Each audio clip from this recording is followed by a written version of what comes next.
Hello and welcome to the Guardian Football Weekly. Arsenal reached the Champions League final for the first time in 20 years. They did enough against Atleti. Bukayo Saka with the decisive goal. They defended like we know they can defend, limiting Atleti to virtually nothing. Gyökeres led the line brilliantly, and it perhaps wasn't as nerve-wracking as it should have been. The second great result for the Gunners after Manchester City dropped 2 points at Everton. It could have been worse for City. Jeremy Doku with a glorious curler to rescue a point and keep the title race alive. Just our City, the bottlers, after all. Meanwhile, after we said Forest needed to play their strongest side against Chelsea, they made 8 changes and won. Chelsea's 6th league defeat in a row. And then to the Jazz Bar. It's been far too long for a proper Fit Bar corner. Ewan Murray joins us as the title race goes from 3 to a 2-horse race with Hearts leading the way. There's big news from the Liechtenstein Cup. Your questions, and that's today's Guardian Football Weekly. On the panel today, Barry Glendenning, welcome. Hi, Max. Hello, Nicky Bandini. Morning. Mention of the Liechtenstein Cup will mean some listeners will already know that from the Sweeper Pod, Paul Watson is on today. Hey, Paul. Hi, Max. And joining us for part one, producer Tyre. Anyone who listens to the end of these podcasts may occasionally hear today's Football Weekly was produced by Tyre Papula, but he's also co-host of the Tuesday Club, the Alan Davis Arsenal podcast. If that's not fair on you, Tyre. And you were there last night. So I was there last night, yeah. Thank you. Let's start with you then. It's been it's a pleasure. It's been a very good 2 days to be an Arsenal fan. Nicky is smiling from ear to ear. Tayo, how was it at the Emirates last night? From start to finish, it was brilliant. From the atmosphere before the game, outside the ground, to the whole build-up, it felt like a special night. It felt like the biggest night at the stadium. You have to worry about things like that because I think a few Arsenal fans, especially around my way, remember getting very excited in 2009 when Cristiano Ronaldo ended our semi-final hopes inside 11 minutes. So when you have all of that kind of build-up before a game, it can sometimes come back and bite you on the bum, but it didn't this time. The tifo looked great, the fireworks were great, and we started off and managed the game fantastically well. And the atmosphere on, the crowd have been criticised this season, and rightly at times, for transmitting those kind of nerves to the players. Well, I think they did the opposite yesterday, and they transmitted a real confidence and excitement, and everyone was on board. It's interesting where the mind goes, doesn't it? I think Tyers did right thinking about that Ronaldo goal. And actually, the atmosphere was amazing before that goal. I remember that being at Arsenal, thinking, God, you know what? Everyone's up for it tonight. Maybe we'll do something. And then how quickly it can be punctured. So I was thinking about the narratives we tell around games and how, yes, the atmosphere last night was spectacular and something that Arteta's been trying to build and Arsenal tried to build, but it's not the atmosphere that wins the game still. Even despite that, you have to have the performance to match it. I'd actually made a note of this and I was almost afraid to say it in case I got absolutely hammered. But seeing as you mentioned it, would it be fair to say that since getting criticised after the Bournemouth game for booing Arsenal off, despite them being 9 points clear at the top of the table, the Arsenal fans seem to have twigged that they can do more for their team than turn up 5 minutes before kickoff, sit in silence or moan for 90 minutes and then go home. That because last night seemed really special, the welcome for the team coach, the fireworks. I love a good tifo. That one was great, especially when you compare it to the, what was a cannon on a bed sheet hung disconsolately behind one goal, was it last season? And I think that makes a huge difference to the team. Yeah, I mean, look, being there as a fan, it goes both ways. It's been a very, very, very tense season, and there has been this tension in the crowd because this one season feels like it's lasted for 4 seasons, for 4 years, and there's a lot of tension around, and that is on the crowd to kind of react positively. And I'd take slight issue, of course, with the idea that we're kind of turning up disconsolate and booing. That did happen against Bournemouth. Bournemouth was a terrible performance. It doesn't help, but at the same time, the crowd are responding to the team, and after the optimism and enthusiasm of the Fulham game, I think, and of course, even though it's a different competition, the result last night, the result a couple of nights ago with Man City and Everton, it turned the mood positive, and that atmosphere came with it, and the players responded to that. And I think there was one way where the crowd did make a big difference is like when the board went up for 5 minutes. That normally is a point for, oh no, we got another 5 minutes of hell ahead. But there was a massive cheer, and there was that encouragement all the way through. So, yeah, I don't know if it's a case of the Arsenal fans finally working out that they've got to be part of it. I think a dam has slightly broken in the last couple of days in terms of atmosphere and optimism, and the end of the season feels like it's in sight. And I think that energy and enthusiasm is brought as much by the team as it was by the crowd. Yeah, and the end's in sight, Nicky, and you could win all of it. Yeah, let's not make the whole Arsenal just going to a Champions League final qualifying night about, well, were the crowd being good enough recently? That's not actually what this is about, is it? I mean, it's amazing that it was such an amazing atmosphere last night. I could not disagree more. Barry's not having it. Listen.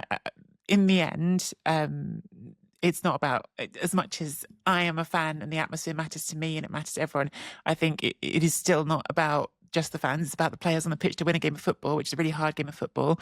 I do think the atmosphere comes into it. I think it's important to mention. I just thought it was a bit the same as maybe after the Bayern PSG first leg. I don't think everyone listening wants to go straight to the curmudgeonly and everything that's wrong with modern football. Maybe we can enjoy the fact that there's some happiness before we go straight to that. But listen, I think that it's worth saying that actually this is part of what Atletico Madrid do so effectively under Diego Simeone. They do make you feel unconfident. They do make you feel unsettled. They haven't always been this juggernaut, but what they are effective at doing, even when they haven't got the best players in an individual matchup, is making you doubt yourself. And I think what was really you can put it on the crowd if you want to, but I think you've got to also acknowledge that this is what Mikel Arteta has built as a manager, is a team that actually has now been, despite all the bottling remarks, despite everything else, has been playing in really competitive games for a really long time. And on this occasion, did not show even an inch of nerves, really didn't actually, really delivered from the start of this game. And it's easy to go, oh, well, they aren't playing PSG, they aren't playing Bayern Munich. That's true. Arsenal have had the soft side of the draw. But they weren't playing nobody either. They were playing against a team that had Julian Alvarez, that had Antoine Griezmann, that had Ademola Lookman, and none of those players looked at all threatening. And I think you can get into the detail of that as well. We should probably question whether or not Simeone got his team selection right, whether or not he should have had whether or not switching the whole team out, it felt like with 60 minutes gone, was the right choice, because it felt like that really threw them off their rhythm. But I do think, let's celebrate how flipping good that is, because in the end, two teams reached the final and Arsenal one of them. Yeah, and I wanted it to get edgy. I was like waiting for it to get edgy. I was like waiting for the panic, and the panic was never there. And I was like, this is really annoying. I want some panic, because I wasn't necessarily supporting Arsenal in this game, but they were good. And actually, Paul, from the front, I thought Gyökeres, who hasn't been brilliant, I think, at holding the ball up for a large part of this season, but has been really good at that in the last sort of 3 weeks, basically. I thought he led the line absolutely brilliantly. He was fantastic, wasn't he? He's like he looks like a whole different person. And it's funny because I don't think he's necessarily doing a completely different job. I think he's been making these runs, he's been working very hard, but it suddenly feels like something's clicked in him, especially after Fulham, after that game. He just looked so much more pumped up and confident. I do also feel like the fans' response to him is a part of that. I feel like the fans are now, in the past was a bit of eye rolling at some of the runs he was making, and no one's ever doubted necessarily his effort and his workload, but he was starting to make runs that looked pretty futile. Whereas suddenly, he made the goal. That was very much his doing. He created the situation that led to the goal, and from nothing really, not from a particularly threatening position. His run alone created that situation, and it's really nice actually, because there's always been this doubt about, is he going to be a flop? And I still don't think it's definitively, he's been a success. But I do think it's really nice to see a player settle into a club and actually finally show what he's capable of. And last night felt for him like a real celebration of how far he's come. He did miss that great chance as well, to be fair. He missed a brilliant chance for a second one. But again, he got into that position. And if he'd scored that, you'd have said, what a game from Gyökeres. He's on fire. But, he did miss that chance. I will concede that. And I really thought that was going in all the way. And, looked perfect. The ball was perfect. Was it Incapia, I think? Put it perfectly into him. And he did blaze it. But I just think he's such a different player when he's confident, and he looks confident. And I'm just really happy for him, actually. I'm by no means an Arsenal fan, but I love to see a player who perhaps looks like he's on course to be seen as a bit of a flop finally sort of deliver. I mean, yeah, couldn't agree more. I've been very critical of Gyökeres this season. Certainly, I think he's not had the sort of he's not showed the kind of technical ability. He's looked awkward, but he was brilliant last night. And as you say, not so much with the goal scoring stuff, but the running of the channels, the incredible hold up play. He gave Lenormand and Panko a really, really tough time all night. Did brilliantly bringing other players into it as well. But he also really benefited from having players on either side of him fit and available who kind of complement him, because he had a fit Saka, and I'm sure we'll come to him. Trossard, also two players who, like when he plays alongside, say, Martinelli or Madueke, you've got a side of three runners who are perhaps all trying to go for the same balls through midfield that he is as well. But his strengths were played to by having Saka mixing things up, with having Trossard going short for him as well. And they're also playing, so he's not having to battle, James Tarkowski or other like Premier League defenders who he has struggled with, because the Premier League is really, really hard. So he's very recently we've been playing him more into kind of channels where he has been able to kind of bully his way, use his speed, use his upper body strength in that situation much more effectively. And I also think, just one thing to say about him, as I say, I've been quite critical of him. He's been available this season when others haven't, and he's done the minutes that Havertz, Marino, Jesus would have done if they'd been fit. So he's kind of battled through. He's found his place in the Premier League. He's found the Champions League a little bit more easy physically, of course, because it is in comparison. But he's really put the work in, and how he's got to 20 goals. If you ask me to go through them all, I'm not sure I can do that for you, but he's shown up and he's found a groove. And now with better players on the pitch with him, with Calafiori looking to forward motion at all times, with Eza looking for him as he did for Saka's goal the other day. He's got players around him, and look, guess what? Arsenal look better with their better players on the pitch, and he's definitely benefited from that. And one of those players, Baz, was Lewis Skelly. And I was like, I was surprised that I wasn't sure if Zubimendi wasn't 100% fit, but I just thought he did incredibly well in what must be like, it's incredible moment to be put into centre mid. I don't know how many times he's played centre mid, but it feels like ostensibly the second time he's been put there, and he hasn't played so much this season. Unless I'm mistaken, I think he is a centre mid by trade as a kid. So it's not a position that's alien to him, but I thought it was a brave selection by Arteta, and it paid off. Again, I don't know what Christian Nørgaard has done since leaving Brentford. What has happened to him? The guy cannot get a minute on the pitch, it seems. But and I wonder what he makes of being overlooked for Miles Lewis-Skelly, this child playing out of position in terms of his senior appearances. But Lewis-Skelly didn't put a foot wrong, and there are other selections. Arteta, you could argue, were a bit of a gamble. He picked Ben White, who was again fine. I can't think of a single Arsenal player who didn't have a good game last night. David Raya was good again. He didn't have to do much, but what he was called upon to do, he did fine. And again, I just add my praise to Gyökeres. I remember saying a couple of months ago that it's just not working for him. And it wasn't at the time, but the transformation in him over the last 6 to 8 weeks has been jaw-dropping, I think. Worth a mention for Saka, Nicky, isn't it? I mean, like, you know, tiny mention maybe for the player who scored the goal. Yeah, absolutely. But him coming back is because there were times when Madueke, I think, started really brilliant for Arsenal. You were like, oh, this is, you know, it sort of doesn't matter which one you pick at one point, but then you do see and Saka, I think Barney was saying on Monday, you know, had looked a bit tired at times this season, but you know, like it wasn't the most brilliant goal he's ever scored, but like he's such a special player.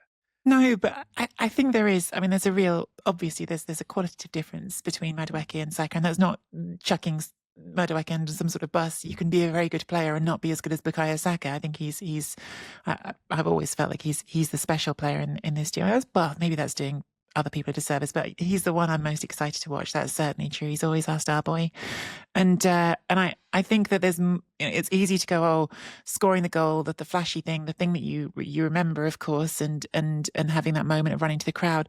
But actually, I think there's something almost more to it than that, which is for a 24-year-old, he's really actually quite patient. I think that's part of, again, what I was talking about before with Arsenal not panicking in this situation, with being up against a team that just wants to have you under pressure the whole time. That whole goal was quite patient. It was a lovely ball from Saliba, I think it was originally to get Gyökeres free. He takes the time he needs to get the ball right across goal. Trossard really takes his time, doesn't panic, takes that beat to look for the ball. And I think all of those things are what makes it.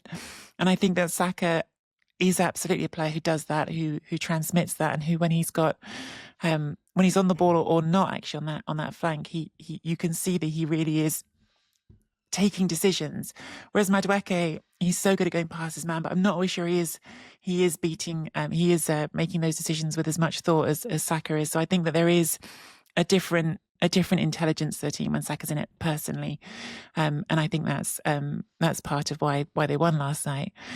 I will say, you know, this does go back to the fan thing, and I want to be clear, I was never trying to get away from the fan thing. I just felt like it was a bit negative, that initial talk. But I do think, like, as someone who grew up in London, there's something extra magic about when you hear Saka talk at the end of the game. You're like, yeah, you know, like, that's what it sounds like in London. That's how, you know, being an Arsenal game has always been. That's how it is to those are the people, you know, you've grown up with and enjoyed football with your whole life. And it does feel like, as a fan, he's one of us, and that feels a little bit extra special. Atleti weren't great in this, Paul. I mean, obviously, part of that is Arsenal stopping them being great. But were you expecting more? Yes, I think I probably was, but I think I was also expecting exactly what we got to some degree. So coming into this, I think to some degree what was interesting was that the first leg, because of the disappointment with the overturned penalty, it felt like Arsenal were a bit disappointed to have only got that 1-1 draw. But actually that was a huge result. You know, that was really, for me, the danger leg, because you're going to a stadium where I think Atleti had never lost to an English side in a Champions League knockout at home. So that, you know, this is a really daunting tie. And I think really the credit to Arsenal for the way they weathered that they came away disappointed to only have got the draw. I think it then put this huge pressure on Atleti, because they were only really going to be able to play the way they played. And it relies on those little moments, those little sparks from Griezmann or Alvarez or someone to do something magical, and it didn't really happen for them. That said, there were some moments. Like, I think, you know, we talked about this game being perhaps not the edge of the seat kind of game, and it wasn't. It didn't have that feel of like your stomach plummeting as an Arsenal fan. I'm not an Arsenal fan, but you know, I didn't feel like Arsenal fans were sitting there with their stomach plummeting every minute or something. There weren't an abundance of chances, but there were those moments. And you know, there's when Simeone got through and was sort of bundled down, Griezmann's penalty shout, you know, all of these things could have been the moments. So I don't look at it and say, well, I think Atleti played particularly badly or managed the game particularly badly. The only point that I think Nicky made is this decision, or was it maybe you, Max, this decision to change things up so massively just at the point that they seemed like they were catching a kind of flow, Atleti, to suddenly make those changes and sort of change the way they were playing seemed slightly counterintuitive to me. Yeah. I know there was the Soroth air shot, which, given how hard he kicks the ball, must have hurt the air, I thought. Just, the poor bit of air that he kicked would have been tough. It was funny, Ty, you were saying before the pod, you weren't sure if it was a good game or like what being a fan does. You just weren't sure. It was interesting when Paul said it wasn't edge of the seat stuff. I think it was sort of back of the seat stuff for neutrals. But you just have no idea? I was reliably told that it was an absolute turkey of a game. So thanks for clarification. Look, you don't know in there. There was a moment like around 70 minutes where, and I didn't say it out loud because we of jinxing, of course, but it was the first time I felt comfortable. And to your point, Paul and Nicky, about the substitutions, about the disrupting of the flow, when you take off Alvarez and Griezmann and go for that kind of Hail Mary switch up, that was a vote of confidence for what Arteta had been able to do in terms of suffocating the team. So, of course,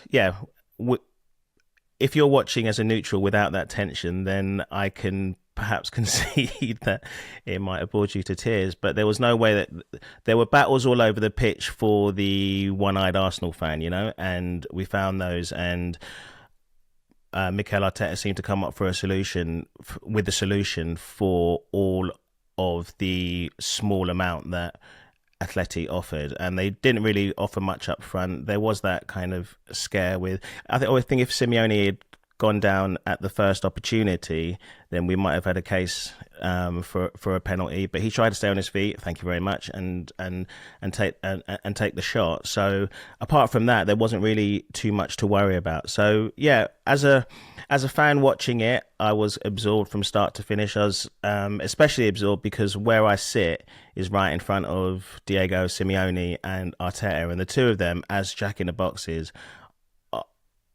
It was incredible to watch as a side show. I mean, there was a point where Simeone ends up in Arteta's technical area, right? At some point.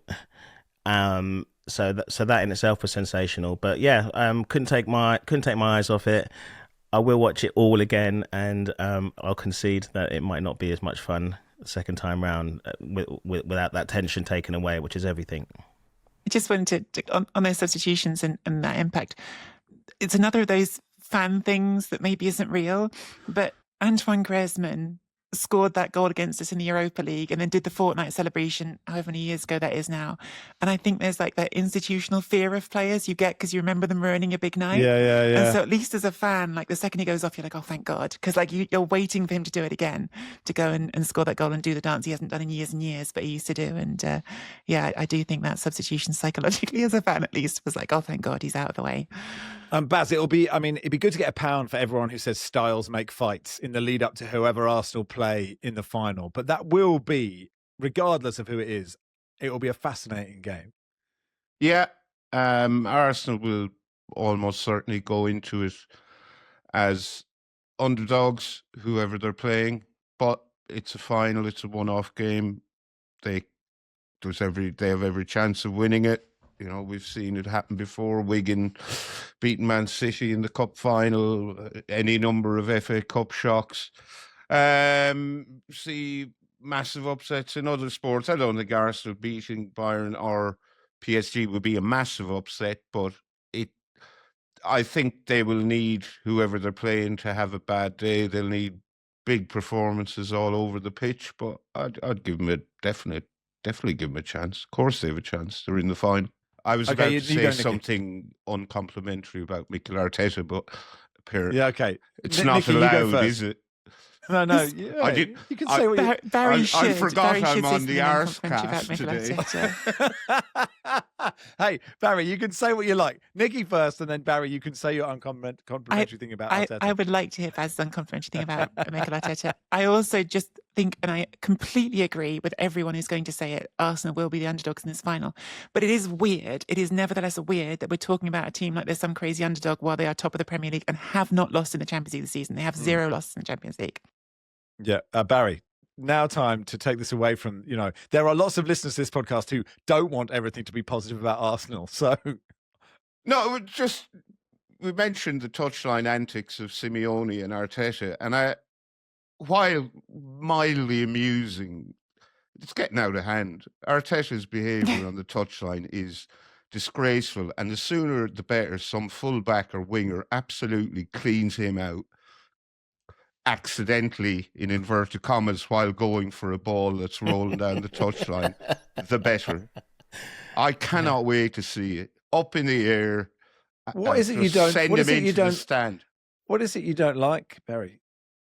He's interfering with the game. He's practically standing on the pitch, and he's got this rectangle he's supposed to stand in, and he doesn't stand in it. And so was Simeone. Last night, Simeone was so far down the line right, at one point. I thought he was going to take a throw about to hell. I said at the start, I mentioned both of them. It shouldn't be allowed. You know, you have a technical area, stand in it. It's not hard. Are you sad Arsenal in the final, Barry? I couldn't give a shit. Who would you prefer, Tayo, out of PSG and Bayern?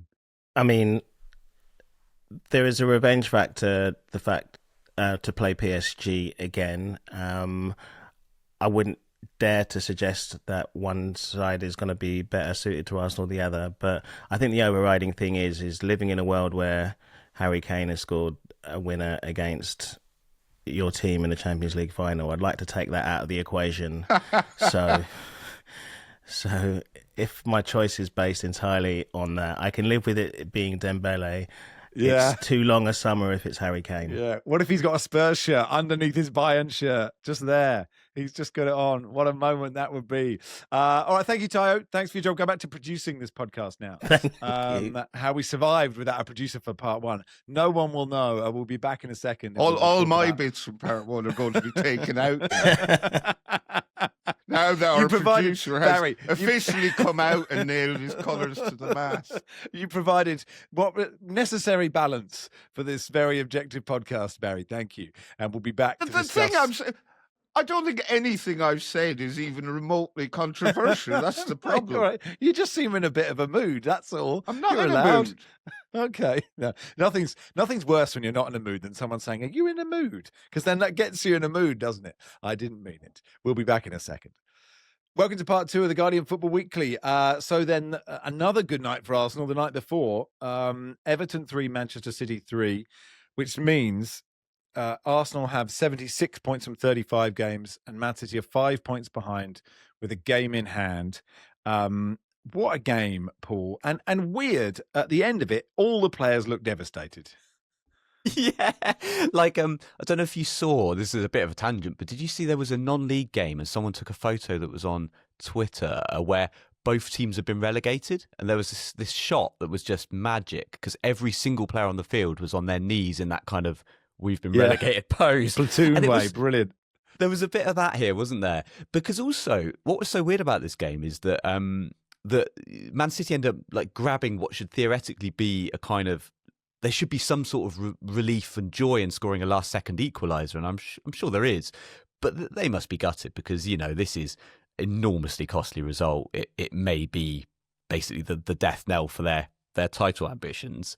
And Everton must be gutted too because they looked, I mean, there's no way they should have won this game, Everton, really, by rights. I mean, for the first, like, I don't know how many minutes, they barely got out of their own box. It just looked like it was going to be a really typical sort of Man City win. So nothing in this game made any sense, really. Even beyond the fact that actually Ilman and Jai basically had 3 or 4 other chances that didn't go in. It was just a game that made zero sense. But yeah, left both sides absolutely gutted.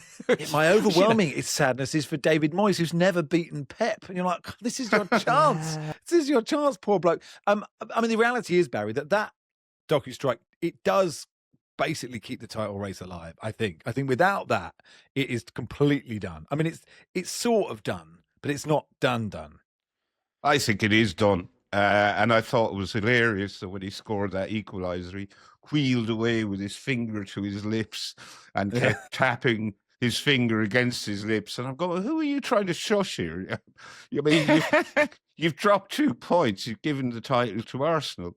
I'll be astonished if Arsenal don't win the title at this stage. They've got they could scarcely have handpicked 3 easier fixtures for the remaining games. Everyone is saying that West Ham have something to fight for, are fighting for their lives, and that's all well and good, but I could be fighting for my life. But if I'm fighting against someone who's a much better fighter than me, I'm still going to lose and be dead. So it's like a motivational speech, that, Barry. You should put that on mugs and t-shirts. You should do a reel. You should do a reel. This and that. I might get lucky with a punch, but I'm going to lose if I'm fighting against someone who's better at fighting than me, which is pretty much every human being who's ever lived. So I do think I'll be astonished if Arsenal don't win the league, and I still think City won't win all the remaining games because I didn't expect them to win. Yeah, they've got some tough games coming. Yeah, I mean, I suppose with my Spurs hat on, I can just see Arsenal not helping Tottenham by accident and dropping points to West Ham. But yeah, if they beat West Ham, you sort of think Burnley at home, Palace away, 3 days before Palace probably have a European final. City were slightly unlucky here in that I think Michael Keane should absolutely have been sent off for that challenge on Jeremy Doku in the first half, and he got away with a yellow card. I think he was a very lucky boy there.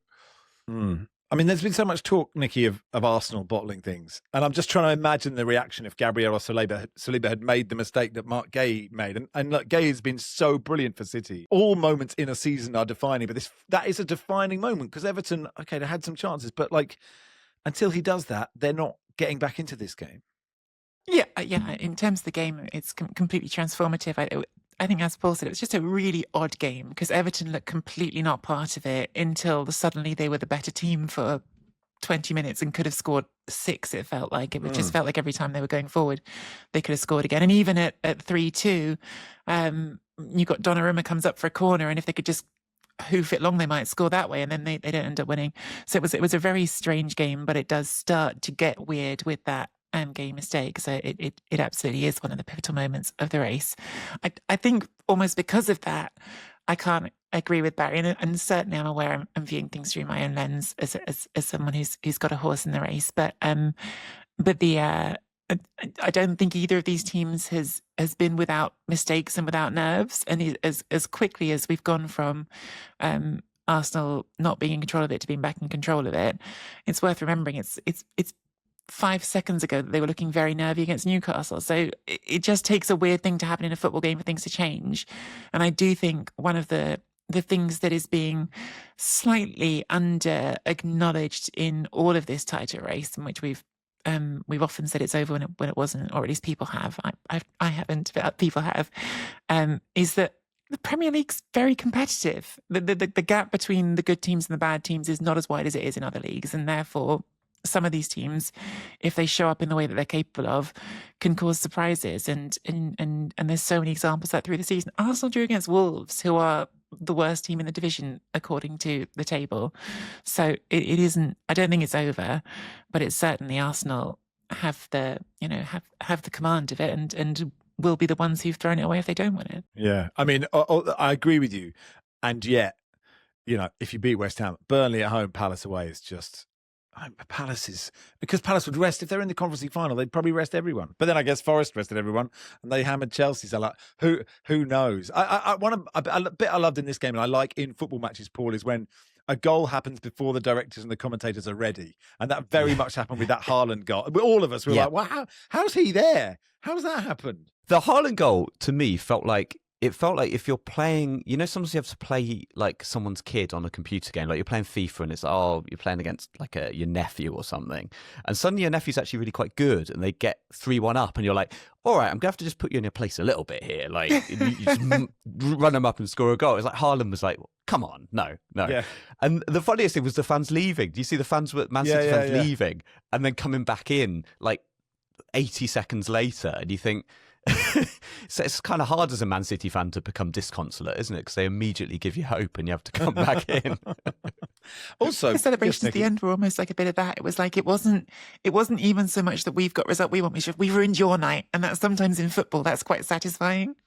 Yeah, I don't disagree. Oh, I just wanted to check with you, Barry, because the guy who set up the second goal for Everton, I had never heard of. And I was like, should I have heard of all the players by now? Had you heard of Merlin Earl? Who's calling their son Merlin?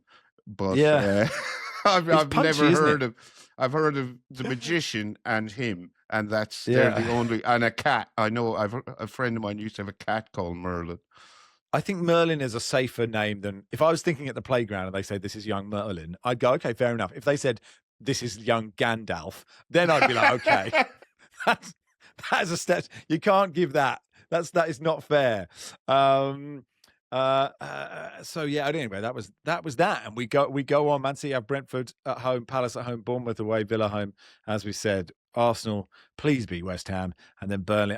I would like Arsenal to beat West Ham and then lose to Burnley, please. That would be that's my dream. And then Palace away.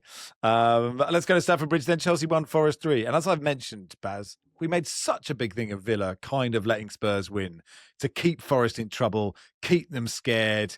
They had to play this game a day after Villa before this Europa League semi-final second leg. And he made 8 changes and they won anyway. Yeah, and I was doing the minute by minute for this game, and when I saw the Forest team, serious eyebrow raised.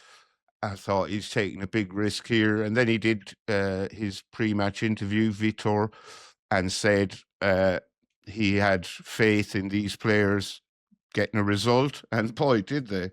And I suppose we forgot to factor in that they were playing Chelsea, who were on a run of 5 league defeats without scoring a goal, and they were very lucky to get away with this defeat without failing to score another goal. The only positive for them in this game was João Pedro's bicycle kick deep in added time. But a hugely impressive display by Forest, made very easy for them by the fact that Chelsea are an absolute shambles. Jesse Derry made his full debut for Chelsea. Sean Derry's son. I think you know Sean quite well, don't you? I've met him a couple of times in Talksport Towers. Nice guy. But Jesse Derry, playing as a left winger for Chelsea, he had to get stretchered off shortly before half-time with what looked like a really worrying injury after a clash of heads with Zach Abbott, who's also a teenager who's fine having his breakout season with Forest. But he's okay now, thank God, Jesse Derry. He was taken to hospital for precautionary checks, but don't know what to make of Chelsea at all. There's a line from Ted Lasso, which I watched Series 3 last week, finally got round to it, and there's one episode where the owner of AFC Richmond is in talks with other club owners. They're being invited to join a Super League. And she makes the point that while you might own these clubs, they don't belong to you. And I think that is a criticism that could be levelled at Chelsea's owners. You own Chelsea, it doesn't belong to you, but they don't seem to twig that. And I think Chelsea fans are getting very, very fed up and starting to realise that their club no longer belongs to them. I mean, it's mad, Paul, seeing so many red L's next to Chelsea when you look at the league table. It's just all this, even a team that's, in the top 10 of just like that. And it's impossible to work them out, isn't it? You sort of think, like in your mind, you're like, Chelsea away is a hard game. They are good. You look at the players and you think, those players are good. But I don't know. Like we're saying the Everton City game is a very hard game to analyse. Chelsea are a very hard club to analyse. Yeah, I agree. I don't think I understand anything that goes on when it comes to Chelsea. And the thing of expecting them to be a hard game kind of reminds me of this Manchester United problem that I had for many years. I've just kicked it in time for them to get a lot better, that I always assumed Manchester United were a tough team to face. For years after that wasn't the case, because they are Manchester United, and I grew up watching them win games in the 175th minute when they were dead and buried. I still associated this kind of feelings what Manchester United are. And it's a bit like that with Chelsea. Like, what are they now? They're not. They're also just very hard to work out because they just seem like a collection of freelancers playing together. It's like it's almost like a. Are they going to move? They're going to move from Stamford Bridge to a WeWork, aren't they? They should become like the Harlem Globetrotters. Like they should become just a team that play in like any city that will have them every week. I mean, it is genuinely from a sort of neutral perspective. It's quite sad to see the depths they've sunk to in a certain regard, though they're not a club that is that easy to feel sorry for. But yeah, I don't understand them, but I'm having to every week I seem to recalibrate how good I think Chelsea are, and it always goes downwards basically. They can no longer finish higher than 6th, which could be a Champions League position, as we've established, if Villa finish 5th and win the Europa League. But, Nicky, it would be very Chelsea to go and win the FA Cup amidst this ridiculousness of this season. You know, well, in amongst that sea of red, and obviously it's Port Vale, but the fact they beat Port Vale for the 7-0 in the Cup is just so weird, isn't it? Like all these losses and then just go out and smash someone by 7 goals. It almost feels like that's what they're waiting for. They've kind of packed up for this season. They're just waiting for the cup final, and maybe that is a thing that you can do is save all your energy for that. But I also think that's much more unlikely, because what feels more likely is that you get yourself in a habit of losing. You keep losing when you play someone really good in the final. Yeah, and then on Forest's case, Baz, are you putting them as safe? I mean, West Ham would have to win at least 2 of their last 3 to be level on points, and they have a much worse goal difference than Forest. So they're on 36 and Tottenham on 37. Well, I would put Forest safe. They're not mathematically safe, but I can see them getting more points. So they only need 1 probably to be absolutely safe. Just on Chelsea, I can't see them finishing 6th. So if they don't qualify for the Champions League, I would imagine there will be serious financial repercussions down the line because of the revenue they miss out. They're already in trouble with UEFA for financial chicanery, and that presumably will re-happen. Yeah, although they do play Spurs in 2 games' time. They do play Spurs will in 2 beat games' this time. Chelsea team. I mean, Spurs can't beat any Chelsea team at Stamford Bridge ever. Like, they just can't. They just literally cannot do it. Maybe this is the chance. But there's just no Tottenham fan which will dare believe it. What about Cole Palmer, by the way? Is he playing himself out of the England squad? Well, do you know what I thought was interesting about him and Gibbs White? I know Gibbs White was only on the pitch for a short amount of time and he got an injury and he seems to be okay. But yeah, I think that's a really interesting question, Barry, about, if you're going to find a spot, it looks like you could have a sort of extra 10 as your 26th player in the squad. And there's no way you could pick him over Gibbs White at the moment. I don't know what you think. I don't think so, no. He's had a terrible season. He wasn't good in this game. I'd excuse him the missed penalty because he'd just seen his mate get stretchered off unconscious with an oxygen mask around his face. And he had a long time to wait to take that penalty. But even so, his performance wasn't good. He hasn't played well for quite a long time. And I'd say he's in big danger of missing out on the World Cup. Yeah. And fitness issues as well, right? You have to play a lot of games in a short amount of time. So, yeah. Although he might thrive in an England team that isn't full of bloody idiots. Selfish, self-centered, imbeciles, which is what he's in at the moment. But then I don't think he can excuse himself from that. He's one of them. Yeah. All right, that'll do for part 2. Here's a bit where I encourage you to listen to other Guardian podcasts. There's a new video podcast our New York office is launching. It's called Stateside with Kai and Carter, hosted by our colleagues Kai Wright and Carter Sherman each week. They're going to be trying to make sense of some of the biggest stories happening right now. The show will feature conversations with some of the smartest thinkers and reporters we have not been asked on. I'm Kai Wright. I'm Carter Sherman. And we are here to tell you about our new show, which is rooted in this feeling that at least I have, I know you have, where, it's kind of like when you wake up in the morning and you pick up your phone and you're just hit in the face with a fire hose of news, right? Like, there's war, there's authoritarianism, our planet is burning. I could go on and on and on. On and on and on. But we're trying to figure out how to manage it, right? How do you manage it? I manage it by leaning in and trying to learn more and trying to figure out, okay, how can I be smarter about this particular topic? And who can I talk to that's going to make me feel better about it? And who can tell me who's responsible for the mess that I'm reading about? So that's our mission. That's the show. Welcome to Stateside with Kai and Carter. We're a new show from The Guardian. We're talking to big thinkers and the best journalists, just trying to understand the world through smart conversation and honest reporting. We don't have billionaires telling us what to say.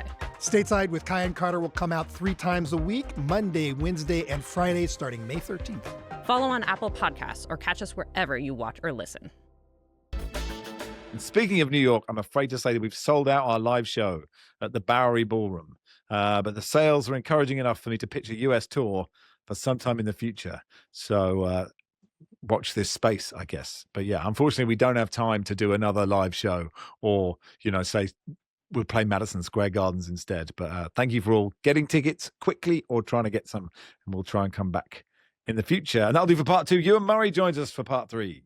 Welcome to part 3 of the Guardian Football Weekly. Let's go to Fit Bar Corner. We've not been to the Jazz Bar for a long time. Ewan Murray joins us. Hey, Ewan. Hello, how are you? Now, very good. And now in a sea of miserable panelists, it is often thought, Ewan, that you may be at the top of that league, but you must be very excited at the moment. Hearts, let me just do the league table. Hearts have 76 from 35, Celtic 73 from 35, Rangers 69 from 35 after Hearts beat Rangers at the weekend. How are you feeling? Who do I nudge into second in the miserable panelist league table? Obviously there's a man in a blue jumper sitting just below you on my screen. There's Jonathan Wilson. Barney has his moments, doesn't he? Like Sid on WhatsApp can be pretty tough. Yeah. It's a tight race. Nicky and Paula out of this equation. Anyway, yes. How are you feeling? Yes. So should I declare my interest in this for those who do not know? Please, of course. Listen, it would be professionally exciting and intriguing for me if any team was challenging. It's been Celtic recently, but Celtic and Rangers' 40-year duopoly on the Scottish title. That would be a great thing to be covering. But Hearts have meant more to me than they should have done for the vast majority of my life. It's been an obsession at times, to the detriment of other things. So listen, I don't need to go into that, but the fact it's Hearts is it keeps me awake at night. To be honest, it's a major deal. So yes, the next week and a half is going to be exciting, enthralling, very nervy. And I wasn't nervy about it at all, actually, until that Rangers game on Monday, and actually until the moment where the fourth official put up a board saying 7 minutes of stoppage time, and I thought I was going to throw up all over myself in the press box. So, what has happened here is there's been a sudden realisation that Hearts actually could win the league, and I'm now struggling a little bit to cope with that. I bet. How did you feel? So, for those that don't know, Rangers were much better than Hearts for the first half of this game, and I don't know how you felt at half time. Yeah, just that. I mean, Rangers were considerably better than Hearts, but they were only 1 goal in front. And having watched Hearts closely this season, they have turned around a lot of games, and they have been in sticky patches in a lot of games. They haven't blown teams away week on week. They're not good enough to do that, candidly. But they've been in that position before, so I think it was wise for anyone to keep faith with them. And they made changes to start the second half. And again, in what is a familiar story, Rangers couldn't react to that. So, and then the scenes before the game are the best I've ever seen Tynecastle, and I've been going there for close to 40 years. But at the end, it was absolutely magical. It was wonderful because people realise this is now very doable and very close. And the agony of it being close. That is the beauty of this game, right? Well, I think that's what hit me is that the fatalism. What if we don't do this? What if it doesn't happen? How much is that going to hurt? And I think that's part of it. And also, history has not been kind to Hearts in this context. They lost the league on goal difference with 7 minutes to go, effectively, in the last day of the season, 1986. They lost the league on goal average in the very last day of the season, 1965.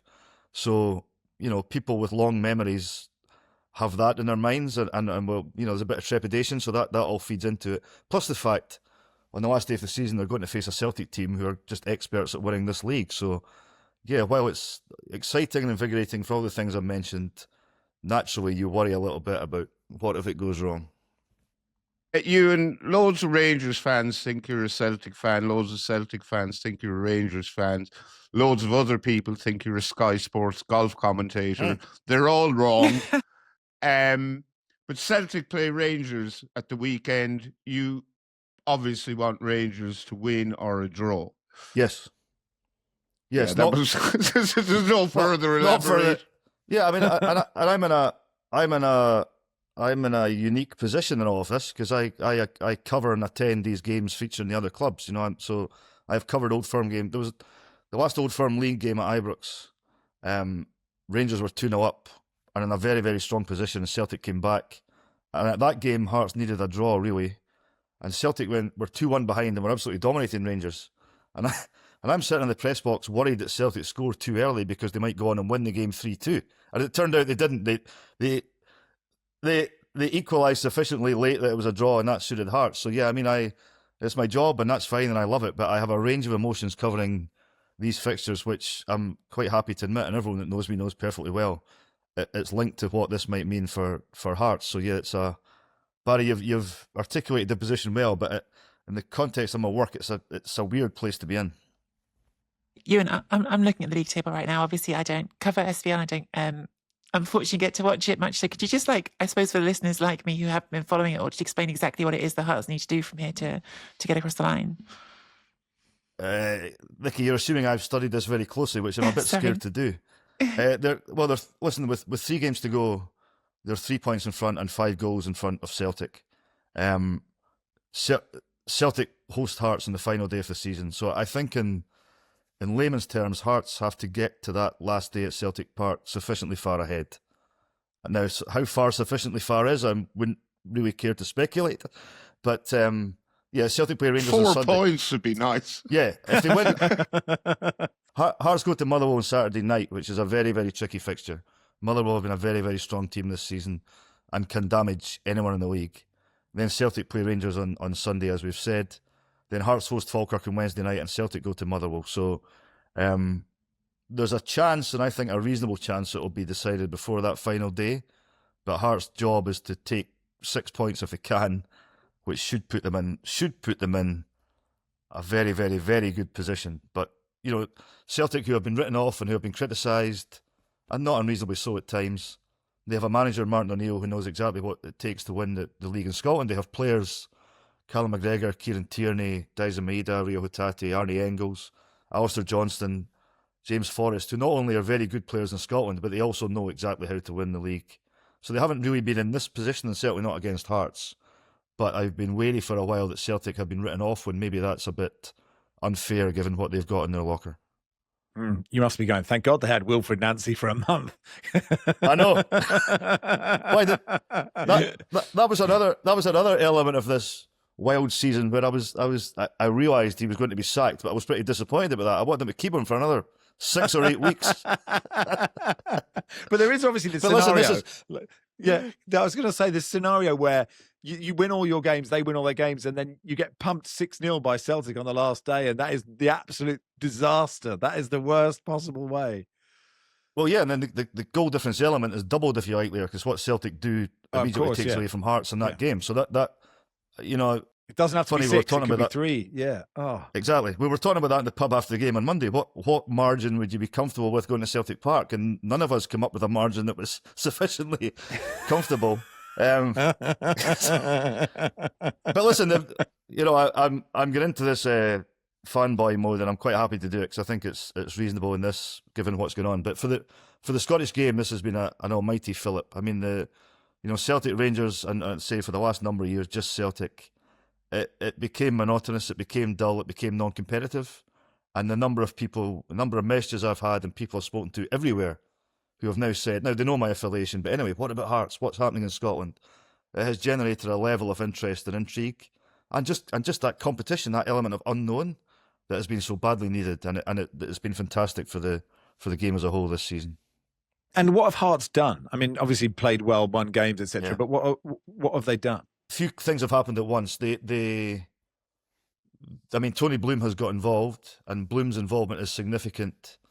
Obviously given what he can bring himself, but also he gave Hearts access to Jamestown, the analytics company, to source players. and a couple of them who they've sourced are very, very good. And I think Bloom's involvement and the Jamestown link, I can't quantify this, but it raised the mood and it raised optimism among supporters where they thought, hang on, maybe this is possible. Where Bloom came in and said, I want to disrupt Scottish football. He didn't think it would be this quick, but the fact he spoke about it and said, I will do this, that brought an atmosphere that hasn't been seen for a long, long time in Scotland. So that's one part. Derek McInnes, the manager, has done an exceptional job with a group of players he inherited, because it's probably not very easy. A lot of these players have been at Hearts for a while.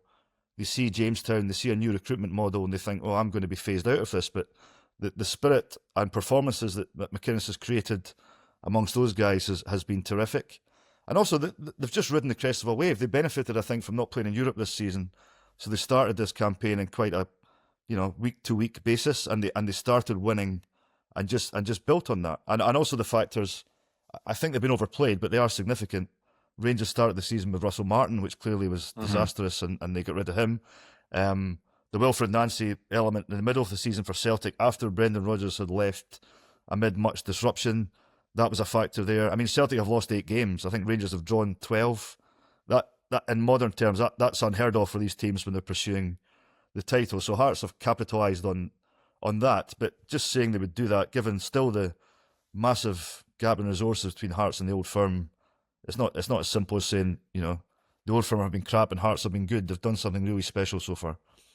And actually, does that, given, this sort of perfect storm of Celtic losing 8 games, having Nancy, Rangers drawing 12, having Russell Martin, does it increase the pressure because you think, the last time you won the league was 1960, when will the next time be? Or do you feel that Hearts are building something that could make it a 3-horse race more regularly? Yeah, the latter. It's funny, that's a regular conversation. Everyone says to me, this is Hearts' best chance.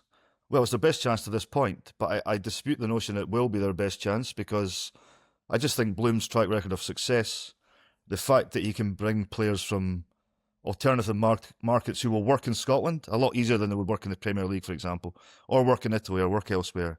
I think that helps.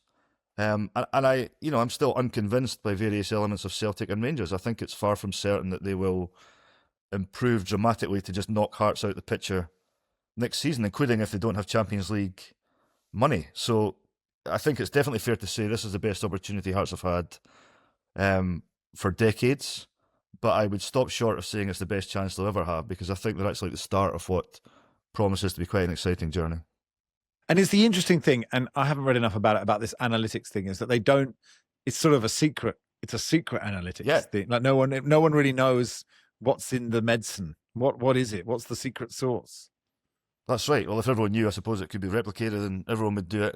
And what's amazing is the range of environments Hearts have brought players from. So, he's injured just now, but one of their best players this season came from the Scottish Championship. The best player in Scotland this season, who won the PFA award last Saturday, is Claudio Braga, Portuguese forward. He was in the Norwegian second division.